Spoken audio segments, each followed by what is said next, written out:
संसार के बंधन से मुक्त होकर प्रभु के चरणों को प्राप्त किया।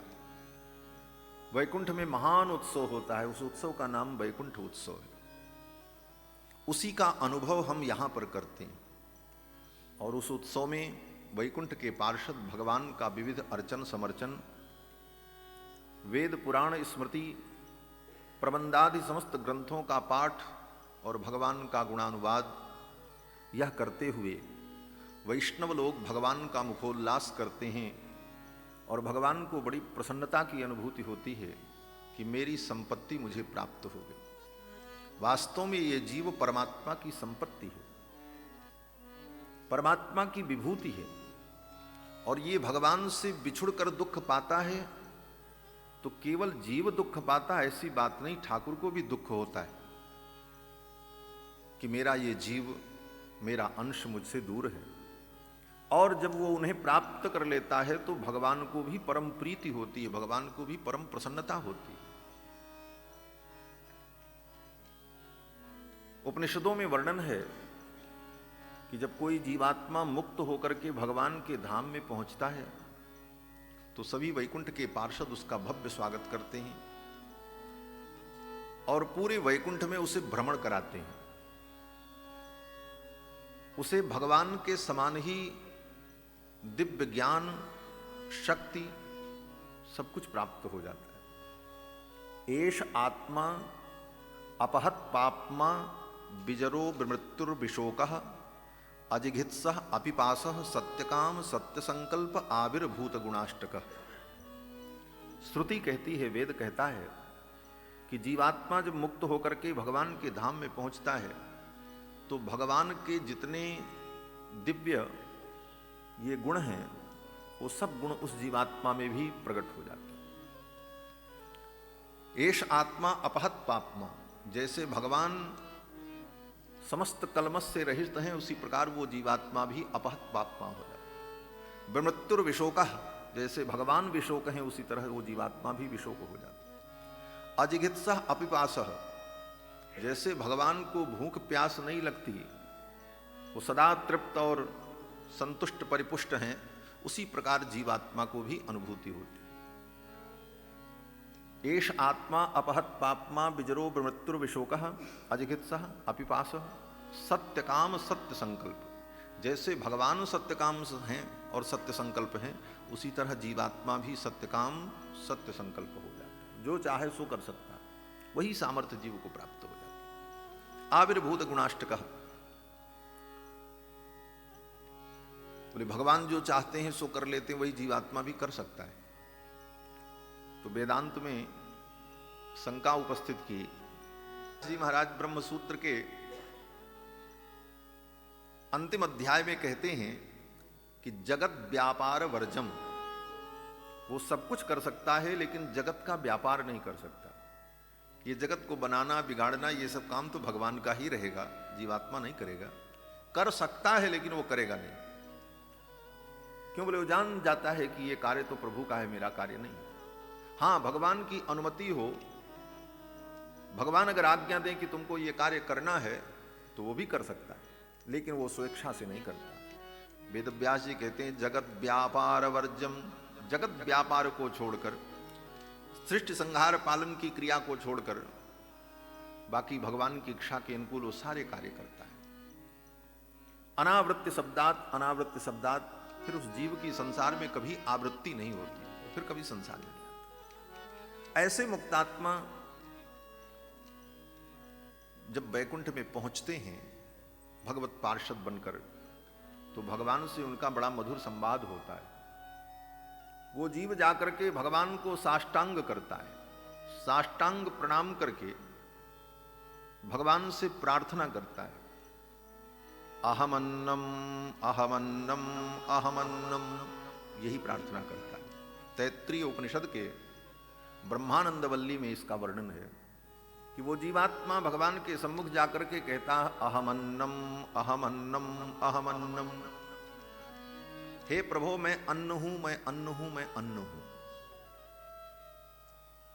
तो अन्न तो खाया जाता है, तो भगवान इसका उत्तर देते हैं कि अगर तुम अन्न हो तो अहमन्नादः अहमन्नादः अहमन्नादः। अगर तुम अन्न हो तो मैं अन्नाद हूं, तुम्हारे जैसे अन्न का भोक्ता हूं। तो भगवान का ये जीव भोग्य बन जाता है। वहां भोक्ता से तात्पर्य कि भगवान उसको खा लेते हैं, जैसे दाल भात कोई खा ले, चावल दाल, ऐसा नहीं। लेकिन तात्पर्य उसका यही है कि जीव भगवान का भोग्य है, हम एकमात्र भगवान के भोग्य हैं।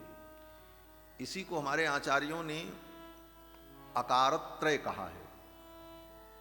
चतुश्लोकी में श्री यामुनाचार्य स्वामी जी महाराज जब श्री जी की प्रार्थना करते हैं तो कहते हैं कि आकारत्रय संपन्नाम अरविंद निवासिनी, तीन आकारों से संपन्न हो जाना, अनन्य शेषत्व, अनन्य भोग्यत्व, अनन्यार्हत्व। ये तीन विशेषताएं जीव में आ जाती हैं तभी वो भगवान के योग्य होता है। इसी को अकारत्रय कहते, माने तीन आकार। अनन्य शेषत्व, अनन्य शेषत्व का मतलब मैं एकमात्र भगवान का ही शेष हूं और किसी का शेष नहीं हूं, और मैं किसी का नहीं हूं, मैं भगवान का ही हूं, अनन्य शेषत्व। और अनन्य भोग्यत्व, मैं भगवान का ही भोग्य हूं, मेरा भोग भगवान ही करें, हम किसी दूसरे के भोग्य नहीं बन सकते, अनन्य भोग्यत्व।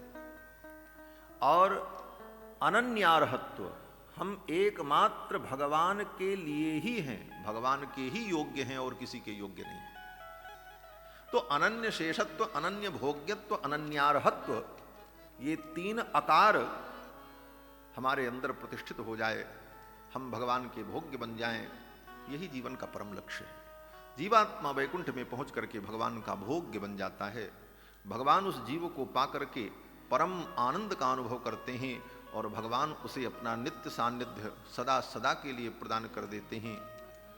तो भगवत प्राप्ति हो, वैकुंठ की प्राप्ति हो, इस स्थिति में वैकुंठ के पार्षद भगवान का महान महोत्सव मनाते हैं, वैकुंठ उत्सव। इसी दृष्टि से आज भी यहां पर इस धरामंडल में भी श्री वैष्णव अनन्य भक्त भागवत लोग इस उत्सव का अनुभव करते हैं, चिंतन करते हैं। और इसी दृष्टि से आचार्य संत महापुरुषों के भगवत धाम गमन के पश्चात उनकी स्मृति में वैकुंठ उत्सव मनाने की एक सुदृढ़ परंपरा चली आई है। इसी के अंतर्गत हम सभी लोग पूज्य गुरुदेव भगवान की स्मृति में उनका वैकुंठ उत्सव मना रहे हैं। हमारे श्री इंद्रेश जी ने कहा कि गुरुदेव भगवान को वैकुंठ में आनंद की अनुभूति होती होगी। वैष्णव लोग श्री धाम वृंदावन में हमारे शिष्य परिकर उत्सव मना रहे हैं, वाल्मीकि रामायण का महोत्सव कर रहे हैं, ठाकुर जी से उनकी अंतरंग चर्चा होती होगी, तो कहीं न कहीं उस चर्चा में हमारा भी स्मरण होता होगा, आपका भी स्मरण होता होगा। यही तो भाव है भक्ति का महाराज। गोस्वामी जी महाराज भी श्री जानकी जी से यही तो प्रार्थना करते हैं, हे किशोरी जो आप तो भगवान की बहुत अंतरंग हो, जब कभी अवसर मिले और आपसे ठाकुर की चर्चा हो तो मेरी भी चर्चा चला देना, मेरी भी चर्चा चला देना।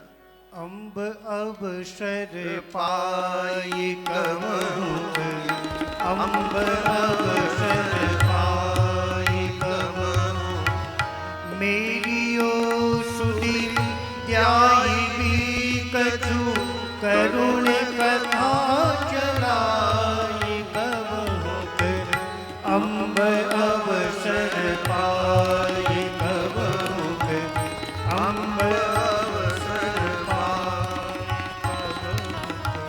अम्ब अवसर पाई। श्री गोस्वामी तुलसीदास जी महाराज विनय पत्रिका में श्री जानकी जी से प्रार्थना करते हैं कि कबहू की अम्ब अवसर पाई, जब कभी अवसर मिले प्रभु एकांत में हो तो आप मेरी चर्चा करना। कबहू की अम्ब अवसर पाई, मेरियो सुध द्यायबी कछु करुण कथा चलाई। कोई करुण चर्चा चले तो मेरी भी चर्चा चला देना और ठाकुर के कान में मेरी भी स्मृति पहुंच जाएगी, मैं धन्य हो जाऊंगा। तो ये भाव है संतों का, और भाव में ही तो भक्ति है। भावो ही विद्यते सर्वत्र तस्मात् भावो ही कारणम, न देवो विद्यते काष्ठेन पाषाणेन मृणमय। भगवान न पत्थर में है, न भगवान लकड़ी में है, न भगवान स्वर्णादि पदार्थ में है, भाव में ही भगवान है। भाव वश्य भगवान सुख निधान करुणा भवन। तो ये भाव हमारे हृदय में प्रतिष्ठित हो और ये कथा हमारे हृदय को भाव से भर देती है। भगवत चरित्र, भगवान की चर्चा हमारे हृदय को भाव से भर देती, और ये भाव से हमारा हृदय भर जाए, यही भव सागर से तरने का सबसे सरल और सुदृढ़ उपाय है।